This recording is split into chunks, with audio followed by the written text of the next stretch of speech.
Friends வணக்கம். எல்லாரும் எப்படி இருக்கீங்க? என்னோட 7-day டயட் வீடியோ பார்த்துட்டு நிறைய பேர் கமெண்ட் பண்ணிருந்தீங்க. தேங்க்யூ. ஃபாலோ பண்ணீங்களா? உங்களுக்கு ரிசல்ட் கிடைச்சதா? கமெண்ட் பண்ணுங்க. ஓகேங்களா?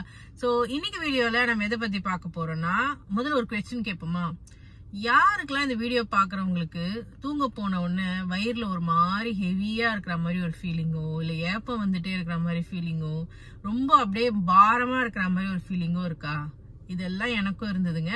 சோ நான் என்ன பண்ணேன், அது எப்படி எனக்கு வெயிட் லாஸ்க்கும் ஹெல்ப் பண்ணுச்சு அப்படின்றத இந்த வீடியோல ஷேர் பண்ண போறேன். சோ கண்டிப்பா இந்த வீடியோ பாருங்க. ரொம்ப சிம்பிளான மெத்தட் தான், அது எல்லாரும் நீங்களும் ஃபாலோ பண்ணலாம். ஓகேங்களா? வாங்க ஃப்ரெண்ட்ஸ், இப்ப நம்ம வீடியோக்குள்ள போலாம். நான் முன்னாடி சொன்ன மாதிரி நைட்டு படுக்க போகும்போது ரீசெண்டா எனக்கு நிறைய அந்த ஏப்பம் வந்துட்டே இருக்கிறதா மாதிரி எடுத்துட்டு வரா மாதிரிலாம் இருந்தது. ரொம்ப வயிறு அப்படியே பாரமா இருக்கிற மாதிரி இருந்துச்சு. சோ நான் என்ன பண்ண ஆரம்பிச்சேன் அப்படின்னு பாத்தீங்கன்னா, நைட்டு தினமும் நடக்க ஆரம்பிச்சேன்.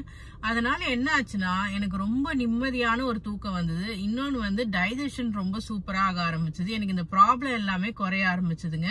சோ இது என்ன பண்ணுவேன்னா, நானு நைட் வந்து ஒரு 9:30 தூங்க போறோம் அப்படின்னா ஒரு 20 மினிட்ஸ் முன்னாடி அந்த டைம்ல வந்து ஒண்ணு நீங்க வெளியில போய் நடக்கலாம், இல்ல வீட்டுக்குள்ளேயே கூட நடக்கலாங்க. நான் வீட்டுக்குள்ளேயே தான் நடந்தேன். இந்த ரூம்ல இருந்து ஹால்ல இருந்து அந்த ரூம் அப்படின்ட்டு சுத்தி வந்துட்டு இருந்தேன். பாக்குறதுக்கு ஃபர்ஸ்ட் காமெடியா இருந்தது.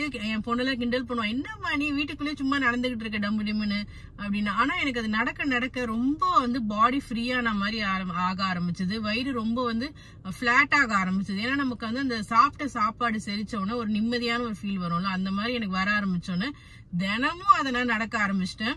சோ எனக்கு இப்ப வெதர் ரொம்ப சில்லுன்னு இருக்குங்க, அதனால வெளியில போய் நடக்க முடியல. பட் நல்லா இருந்த டைம்ல வெளியில போய் நானும் என் ஹஸ்பண்டும் நடப்போம்.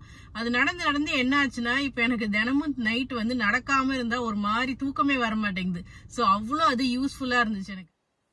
எக்கனாமிக் டைம்ஸ்ல ஒரு போஸ்டும் இதை பத்தி படிச்சிருந்தேன். அவங்க என்ன சொல்றாங்கன்னா, இந்த மாதிரி நம்ம நைட் ஒரு 30 மினிட்ஸ் நடக்கிறதால நல்ல டைஜஷன் ஆகுது. நல்ல டைஜஷன் ஆகுறதால வெயிட் லாஸ் ஆகுது. அட்லீஸ்ட் வெயிட்டை மெயின்டைன் பண்றதுக்காக அது ஹெல்ப் பண்ணுது. நல்ல தூக்கம் இருக்கு. முக்கியமா டயபெட்டிஸ்க்கான சிம்டம்ஸ் வந்து குறைய ஆரம்பிக்குது. ஏன்னா நம்ம சாப்பிட்டு உடனே தூங்கும் போது அந்த சுகர் அதிகமாகறதால டயபெட்டிஸ் நமக்கு அதிகமாகும். அது எல்லாமே இதனால குறையுது. டாக்டர் கிடையாது, எனக்கு தெரிஞ்ச லாங்குவேஜ்ல சொல்றேன், சாரிங்க. பட் ஆனா இது எல்லாமே உண்மைதான். இந்த மாதிரி நம்ம நைட்ல 30 மினிட்ஸ் ஆகுது நடக்கும்போது வெயிட் லாஸ்க்கும் அது ஹெல்ப்ஃபுல்லா இருக்கு, உடம்புக்கும் அது ரொம்பவே நல்லதுங்க. இது நீங்க கண்டிப்பா ட்ரை பண்ணுங்க. ஆனா ரொம்ப ஹெவியான ஒர்க் அவுட், அதாவது இந்த சிட்அப்ஸ் பண்றது இல்ல ஓடுறது, இதெல்லாம் மட்டும் கொஞ்சம் அவாய்ட் பண்ணிக்கோங்க. ஏன்னா ரொம்ப நம்ம ஹெவி ஒர்க் அவுட் பண்ணோம்னா திரும்ப பாடி கூல் டவுன் ஆகிறதுக்கு ரொம்ப நேரம் ஆயிடும். சோ அது மட்டும் அவாய்ட் பண்ணிட்டு ஒரு ரெகுலரா ஸ்லோவா ஒரு நடக்கிறத ஃபாலோ பண்ணி பாருங்க. உங்களுக்கு ரொம்ப பாடியில சேஞ்சஸ் தெரியும், நல்ல தூக்கம் வரும். நிறைய பேருக்கு 30 வயசுக்கு மேல இந்த ப்ராப்ளம் எல்லாம் வர ஆரம்பிக்கும். சோ நீங்க அந்த கேட்டகரியில இருந்தீங்கன்னா இதை ட்ரை பண்ணி பாருங்க, கண்டிப்பா உங்களுக்கு ஹெல்ப்ஃபுல்லா இருக்கும்.